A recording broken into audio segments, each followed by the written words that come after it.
যে ফুল ফুটিল মক্কায়, সুবাসিত করিল সারা জাহান। আল্লাহর হাবিব তিনি হযরত মুহাম্মদ সাল্লাল্লাহু আলাইহি ওয়াসাল্লাম।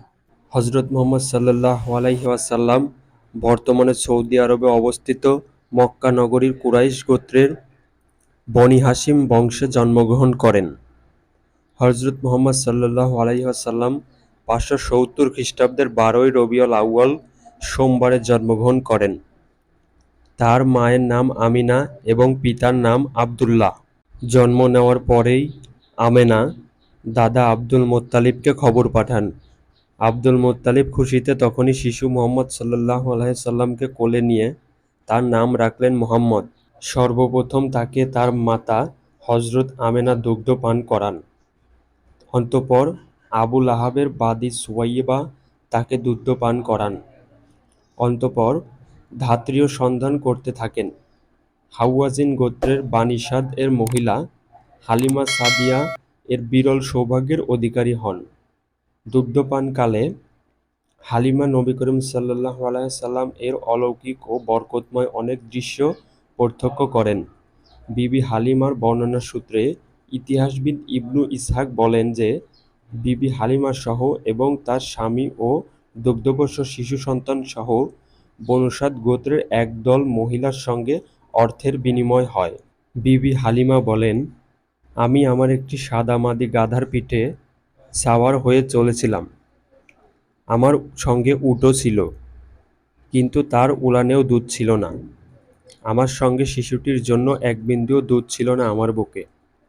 আর আমাদের সাথে গাধাটি ছিল দুর্বল, তাই আমাদের কাফেলার পিছনে পড়ে থাকতাম।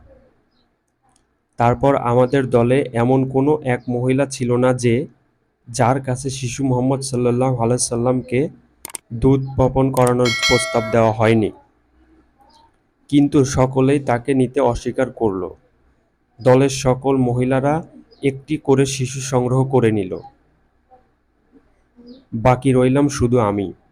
পরবর্তীতে আমি আমার স্বামীকে বললাম, সকলেই দুধ পান করানোর জন্য শিশু নিয়ে ফিরছে, আর আমাকে শূন্য হাতে ফিরতে হচ্ছে। তার চেয়ে আমি সেই ইয়েতিম ছেলেকেই নিয়ে যাইতে চাই। শিশু মুহাম্মদ সাল্লাল্লাহু আলাইহি সাল্লামকে নিয়ে যখন তাঁবুতে ফিরে আসি, তারপর দুজন শিশুকে দুগ্ধপান করাতে সক্ষম হন এবং আমার স্বামী উট দোহান করাতে গিয়ে দেখেন তার ওলান দুধে পরিপূর্ণ। বাড়ি ফেরার পথে আমার বাহন আর আগের মতো দুর্বল ছিল না।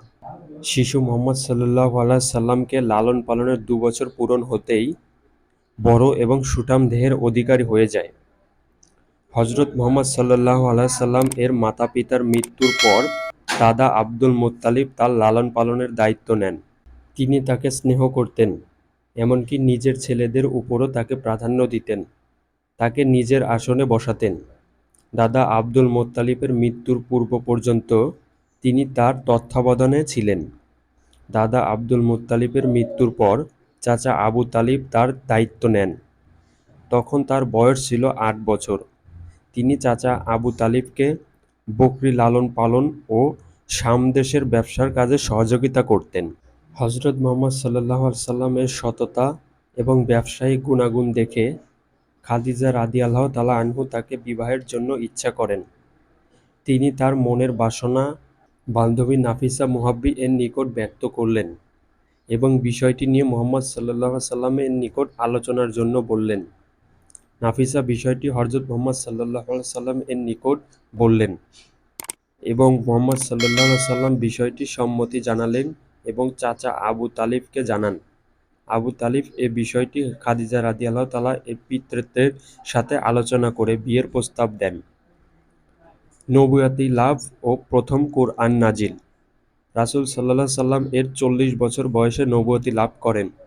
তিনি মক্কা থেকে ২ মাইল দূরত্বে অবস্থিত জাবালে নূরে হেরা গুহায় দিনে ধ্যানমগ্ন থাকতেন এবং এখানেই প্রথম কোরআন আয়াত নাজিল হয়। জিবরাইল আলাইহিস সালাম এর আগমন। তিনি যখন হেরা গুহায় ধ্যানমগ্ন অবস্থায় ছিলেন, তখন আল্লাহর ফেরেশতা জিবরাইল আলাইহিস সালাম এর আগমন করেন। জিবরাইল আলাইহিস সালাম তার নিকট আগমন করে বললেন, তুমি পড়ো। তিনি বললেন, পড়ার অভ্যাস নেই আমার। তিনি আবারও বললেন, তুমি পড়ো। তিনি বললেন, পড়ার অভ্যাস নেই আমার। তিনি তৃতীয়বার বুকে জড়িয়ে নিলেন। তারপর তিনি আবারও বললেন, পড়ো। তখন রাসূলুল্লাহ সাল্লাল্লাহু আলাইহি সাল্লাম পড়তে শুরু করলেন, পাঠ করুন আপনার পালনকর্তার নামে, যিনি সৃষ্টি করেছেন মানুষকে জমাট রক্ত থেকে। রাসূলুল্লাহ সাল্লাল্লাহু আলাইহি সাল্লাম সাফা পাহাড়ে উঠে বিভিন্ন গোত্রকে ডাকতে থাকলেন এবং বলতে থাকেন, হে কুরাইশ বংশীয়গণ, তোমরা বলো, আজ আমি তোমাদের যদি বলি, পর্বতের অপর প্রান্ত থেকে একদল তোমাদের উপর হামলা করতে অপেক্ষা করছে, তাহলে কি তোমরা আমার কথা বিশ্বাস করবে? তারা সবাই উত্তর দিলেন, হ্যাঁ, আপনাকে কখনো মিথ্যা বলতে দেখিনি। যদি তাই হয়, তা হলে শুনে রাখো, আমি তোমাদেরকে কঠোর দণ্ডের কথা স্মরণ করিয়ে দেওয়ার জন্য প্রেরিত হয়েছি। তোমরা নিজেদেরকে জাহান্নামের আগুন থেকে রক্ষা করো এবং আল্লাহর নিকট নিজেকে সঁপে দাও। সকল গোত্রকে তিনি সতর্ক করেন। তারপর শুরু হলো মৃত্যু যন্ত্রণা।